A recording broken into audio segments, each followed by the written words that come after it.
Hello engineers, आप सभी का स्वागत है सिविल गुरुजी के प्लेटफॉर्म पे। मैं engineer Pankaj car, corporate trainer, Patna branch से आज आपके लिए बहुत ही खास वीडियो लेके आया हूं। आप देख रहे हैं जैसे यहाँ साइड पे आए हुए हैं, साइड पे आपको यहाँ पे कंस्ट्रक्शन का वर्क होता हुआ दिख रहा होगा।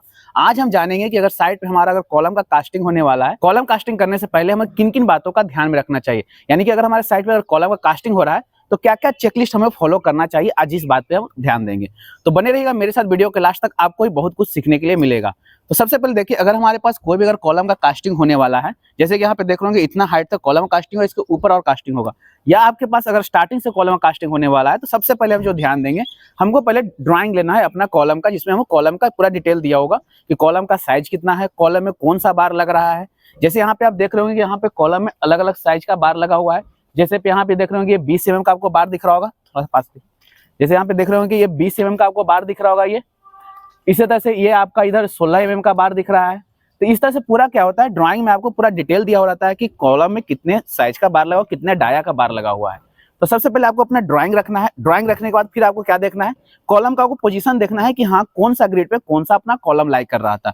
जैसे ये देखिए वो ग्रिड, एक ग्रिड में वो कॉलम आपका पूरा लाई किया हुआ है, सेम इसे दूसरे ग्रिड में ये पूरे कॉलम लाई किया हुआ है, फिर ये तीसरा ग्रिड है। ऐसे क्या है, हर कॉलम के लिए अलग अलग ग्रिड आपका स्पेसिफाई होता है। तो सबसे पहले वो क्या करना है, अपना ड्राइंग लेना है। ड्राइंग के बाद वो क्या करना है, उसका ग्रिड मैच करना है कि हाँ हमारा कॉलम सही ग्रिड पे है या नहीं, यानी कॉलम का पोजीशन हमारा सही है कि नहीं। जैसे ये कॉलम अपने साइड पे, तो सही पोजीशन पे यहाँ पे कास्टिंग होने वाला है कि नहीं, इस बात को हमें ध्यान में रखना है।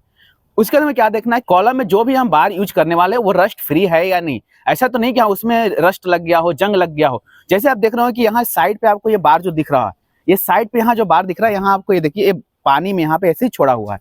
तो आप ही सोचिए अगर कुछ दिन ये ऐसे ही रहा तो ये हमारा मॉइस्चर कांटेक्ट में आ गया, इसमें क्या हो जाएगा, रस्ट लग जाएगा। तो ये कुछ दिन बाद ये बार हमारा यूज करने लायक नहीं रहेगा। तो आपको भी क्या करना है, अपने साइड पे जो भी बार यूज कर रहे हैं, जो भी प्लेस कर रहे हैं बार को, वो ध्यान रखना है कि वो इस तरह से प्लेसिंग ना हो, क्योंकि अगर इस तरह से प्लेसिंग होगा तो इसमें क्या होगा, स्ट्रेंथ का कमी आ जाएगा अगर इसमें रस्ट लग गया तो आपको खासा ध्यान रखना है कि कॉलम में जो भी हम बार प्लेस कर रहे हैं वो अच्छे से शेप में अच्छी जगह रखा हुआ रहना चाहिए। जहां अगर जमीन पे अगर रखा हुआ है तो जमीन पे हम कुछ तख्ता बना दे, उसके ऊपर हम अपना बार को प्लेसिंग करें। इसके बाद हम उसमें देखेंगे कि जो भी हम बार लगा रहे हैं उसका हमारा कटिंग लेंथ हमारा सही प्रॉपर हमारा है या नहीं। जैसे ये देखिए हमारा कॉलम है, कॉलम में हमारा सबसे पहले क्या करना पड़ता है कि कॉलम में कोई भी बार हम पूरे हाइट तक नहीं प्लेस करते। जैसे ये देख रहे होंगे कुछ हाइट तक जाके आपका हाइट दिखाइए, जो कुछ हाइट तक ये जाके कॉलम आपका बार कटा हुआ है। तो इसमें भी देख रहे हो कि आपका बार जो अल्टरनेट कटा हुआ है, एक छोटा है एक बड़ा है। तो ये आपका किस लिए करता है, क्योंकि हम इसमें लैप हम लोग देखते हैं। तो सबसे पहले आपको देखना है कि हम अगर बार को प्लेसिंग कर रहे हैं तो एक बार हमारा आता है 12 मीटर का बार आता है। तो उसको हमको क्या करना पड़ता है, अपना प्लानिंग करना पड़ता है। लैप जोन के अनुसार क्या करते हैं, प्लानिंग करते हैं। तो उसमें हम क्या करते हैं कि जितना हमारा कॉलम में जितना भी बार लगा हुआ है, जैसे यहाँ पे आप देख रहे होंगे जितना भी बार लगा हुआ है, इसका क्या करते हैं 50% बार को हम क्या करते हैं एक हाइट पे कट करते हैं और 50% को उससे अल्टरनेट 1 मीटर के स्पेसिंग पे कट करते हैं। इसीलिए आप देख रहे हो कि यहाँ पे आपका जो बार जो दिख रहा होगा ये आपका अल्टरनेट कटा हुआ कि एक ऊपर एक नीचे, एक ऊपर एक नीचे कटा हुआ होगा। और आपको बता दें कॉलम में जो लैप जोन होता है, आपका जो भी कॉलम का आपका जो क्लियर स्पैन होता है, यानी कि कॉलम के जंक्शन से L/4 नीचे से छोड़ेंगे और L/4 ऊपर से छोड़ेंगे और बीच में जो डिस्टेंस बचता है वहां पे अपना हम क्या करते हैं कॉलम में लैप देते हैं। उसी के अनुसार वो क्या करना है, बार को कटिंग करवाना है। इसके बाद जो हम देखेंगे यहाँ पे जो भी बार लगा रहे हैं, यहाँ पे हम बार देखेंगे कि ड्राइंग के अनुसार अपना हमारा बार लगा रहना चाहिए। फिर उसके बाद हम क्या करते हैं कि जितना डाया है उतना ही डाया का रहना चाहिए। अगर ये 20 mm का दिया हुआ है तो 20 mm का ही रहना चाहिए। उसके साथ ही साथ जिस कंपनी का दिया हुआ है उस कंपनी का रहना चाहिए। जैसे यहाँ पे आप देख रहे होंगे बार पे यहाँ पे आपको कंपनी का नाम लिखा हुआ होगा। यहाँ पे देखिए यहाँ पे लिखा हुआ है ये टाटा टिस्कॉन का ये क्या है आपका बार है। तो इस तरह से आपको देखना है कि जिस कंपनी का ड्राइंग में बोला हुआ वही है या नहीं, जितना डाया का है वो है या नहीं।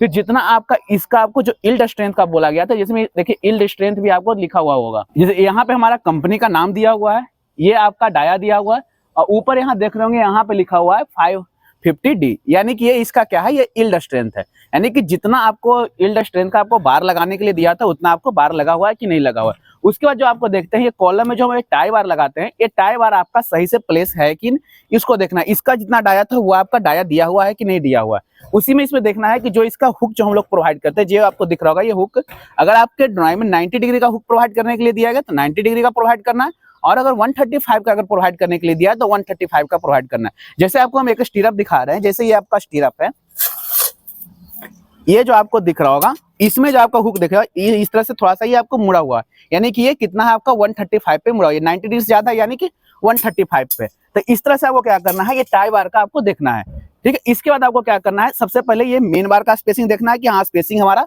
सही है या नहीं, कि जितना स्पेसिंग पे दिया हुआ था एक बार से दूसरा बार उतना स्पेसिंग पे हमारा बार है कि नहीं।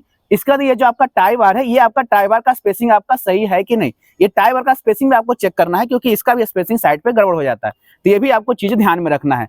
इसके बाद हम क्या करेंगे, जो आपका शटरिंग जो आपका लग रहा है वो शटरिंग भी आपको ध्यान रखना है कि वो परफेक्ट आपका अलाइनमेंट में है या नहीं। अगर आप कॉलम कास्टिंग करें तो कॉलम कास्टिंग करने से पहले क्या करते हैं, हम एक स्टार्टर कास्ट करते हैं कॉलम का। जैसे कि यहाँ पे आप देख रहे हो, ये छोटा सा नीचे आपको पहले एक कास्ट किया हुआ देख रहे हो, यहाँ ज्वाइंट दिख रहा होगा, ये छोटा सा जो हाइट का जो कास्ट करते हैं इसको हम लोग बोलते हैं क्या, स्टार्टर बोलते हैं। ये आपका क्या है, कॉलम के ही साइज का आपका कास्ट होता है। तो सबसे पहले आपको देखना है कि स्टार्टर कास्ट हुआ है कि नहीं हुआ है, क्योंकि स्टार्टर हम लोग इसलिए कास्ट करते हैं ताकि कॉलम का जो भी हम शटरिंग लगाएंगे वो आपका परफेक्ट अलाइनमेंट में आपका लगेगा। अब शटरिंग चेक करने के लिए हम क्या करते हैं, प्लम बॉब की हेल्प से हम क्या करेंगे, अपना शटरिंग को चेक करेंगे ताकि हमारा परफेक्ट अलाइनमेंट में रहे।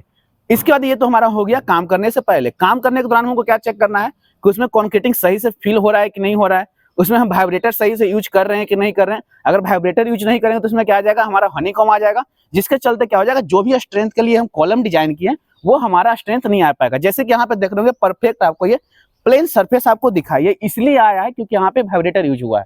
ठीक है, आपको वहां देखना है कि वाइब्रेटर यूज हुआ है कि नहीं। एक बात और का आपको खास ध्यान रखना कि कोई भी अगर कॉलम कास्ट हो रहा है तो 1.5 मीटर से ज्यादा की हाइट पे वो कॉलम कास्ट ना हो, यानी कि एक बार में 1.5 मीटर ही हाइट कास्ट करेंगे। जैसे यहाँ पे देख रहे होंगे कि ज्यादा हाइट नहीं है, बस छोटे हाइट पे क्या है, यहाँ पे कॉलम को कास्टिंग किया गया है।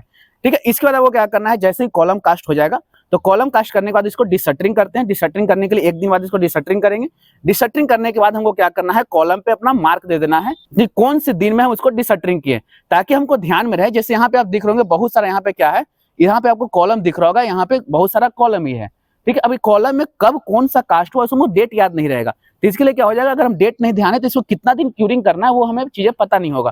तो हमको क्या करना है कि जब भी इसको डिशटरिंग करें तो इसमें हमको क्या कर देना है, इस पे हमको डेट मार्क कर देना है, ताकि हम इसको क्या कर सकें, प्रॉपर जो भी हमको है 7 डे 14 डे हमको क्यूरिंग करना है, इसको हम प्रॉपर क्यूरिंग कर सके। क्यूरिंग करने के लिए आपको सेम इसी तरह से गनी बैग यूज करना है। गनी बैग को इसको चारों तरफ क्या कर देना है, लपेट के रख देना है, ताकि इस पे अगर हम पानी हम इसको डालें तो गनी बैग कुछ देर के लिए इसको पानी को ऑब्जर्व करके इसको नमी बनाए रखे। तो ये सब चीजें क्या है, अगर साइड पे वो कॉलम कास्ट हो रहा है तो आपको चीजों को ध्यान रखना है कि कास्ट होने से पहले क्या क्या चीजें देखेंगे, कास्ट होने के दौरान क्या देखेंगे, और कास्ट होने के बाद हमें किन चीजों को ध्यान में रखना चाहिए।